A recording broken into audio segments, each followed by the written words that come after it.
लोकसभा के उपचुनाव भी संपन्न हुए हैं। एक पूर्वी उत्तर प्रदेश में आजमगढ़ में और एक पश्चिमी उत्तर प्रदेश के रामपुर में। दोनों सीटें 2019 के लोकसभा चुनाव में समाजवादी पार्टी ने जीती थी।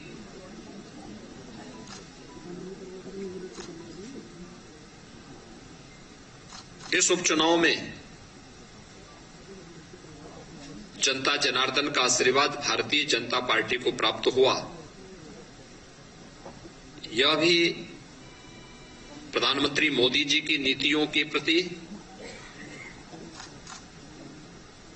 और सरकार की सक्रियता और बेहतर समन्वय का एक परिणाम है कि जनता जनार्दन का आशीर्वाद फिर से भारतीय जनता पार्टी गठबंधन के प्रत्याशियों को प्राप्त हुआ और दोनों सीटों पर भी भारतीय जनता पार्टी के प्रत्याशी विजयी हुए।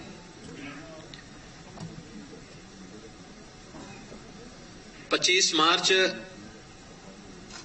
2022 को हमारी सरकार ने प्रदेश के अंदर शपथ ग्रहण किया।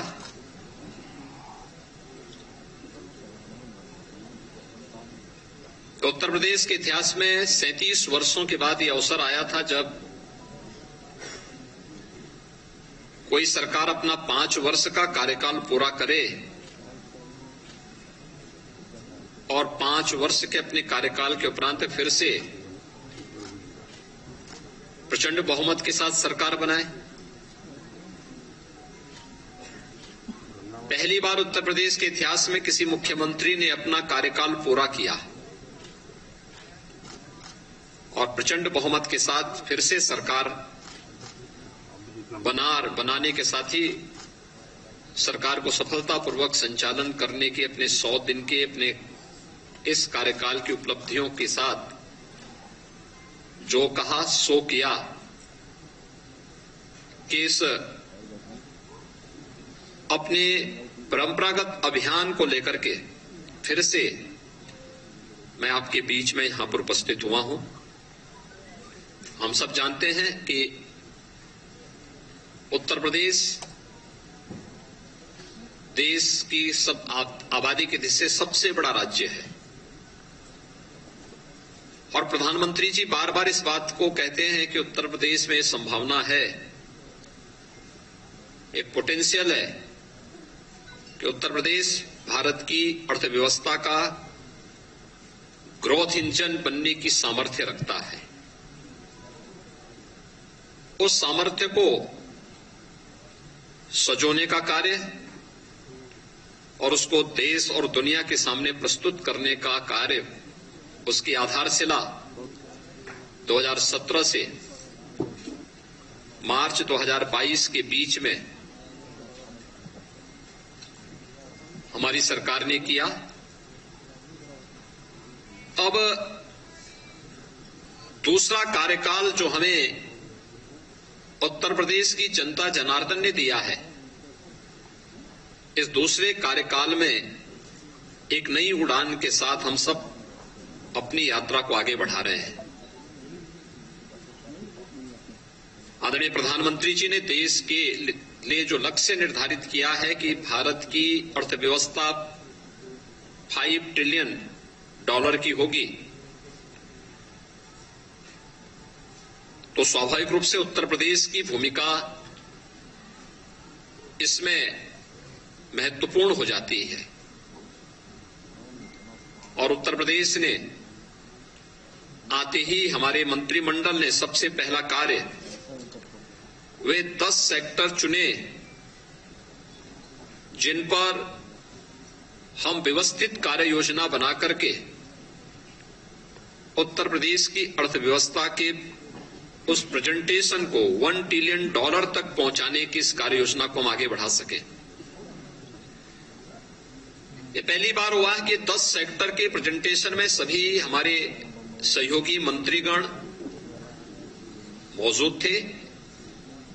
उनके मार्गदर्शन में उनके विभागों ने उसका प्रेजेंटेशन स्वयं बनाया, उसका अध्ययन किया, फिर उसका मंत्रिमंडल के सामने प्रस्तुतिकरण हुआ, उस पर चर्चा हुई और फिर उसकी ठोस कार्य योजना बना करके हर एक सेक्टर के लिए एक सीनियर अधिकारी को जिम्मेदारी देकर के उस सेक्टर की उन संभावनाओं को जो उत्तर प्रदेश को आगामी 5 वर्ष के अंदर $1 ट्रिलियन की इकोनॉमी के समकक्ष पहुंचाने में योगदान दे सकेगा, वह कार्यक्रम भी हम लोगों ने सफलतापूर्वक प्रदेश के अंदर आगे बढ़ाया। मुझे प्रसन्नता है कि सरकार जनता के द्वार इस कार्यक्रम को मेरे सहयोगी मंत्रिमंडल के मेरे सभी सहयोगी मंत्रियों ने 18 समूहों के साथ जोड़ करके अलग अलग समूह, मंत्री समूह को 18 मंत्री समूह ने 18 कमिश्नरी को केंद्र में रख करके 72 घंटे के लिए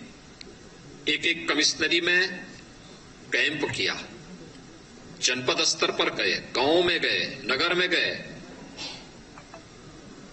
अलग अलग संगठनों, संस्थाओं के साथ बैठकें भी संपन्न की, जनता चौपाल के कार्यक्रम भी आयोजित किए, विकास कार्यों के भौतिक सर्वेक्षण भी किए और उन कार्यक्रमों को आगे बढ़ाने का कार्य किया जो जनता के मन में एक नया विश्वास पैदा कर सके। मंत्री समूह ने अब तक हर मंत्री समूह 2 कमिश्नरी कवर कर चुके हैं और सफलतापूर्वक इन कार्यक्रमों को एक नई गति उनके मार्गदर्शन में न केवल अपने विभाग के कार्यों को बल्कि जमीनी धरातल पर जाकर के देख करके शासन की सभी प्रकार की योजनाओं को प्रभावी ढंग से क्रियान्वयन का कार्यक्रम भी आज प्रदेश के अंदर सफलतापूर्वक आगे बढ़ने का कार्य हो रहा है। मित्रों, ये जो कार्यक्रम है जो उत्तर प्रदेश की अर्थव्यवस्था को एक नई गति देने के लिए एक टीम वर्क प्रदेश के अंदर देखने को मिल रहा है,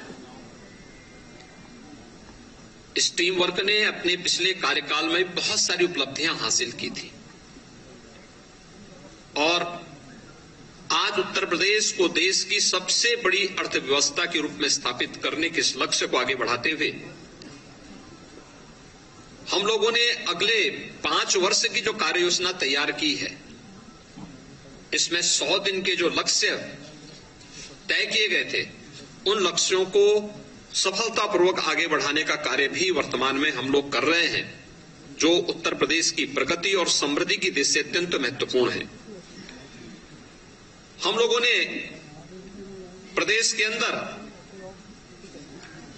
जो कार्य योजना तैयार की, इस दौरान हम लोगों ने तकनीक का भी बेहतर इस्तेमाल किया। पहली बार हुआ जब प्रदेश के अंदर पेंशन प्राप्त करने वाले सरकारी कर्मचारियों के लिए ई पेंशन की सुविधा लागू हुई।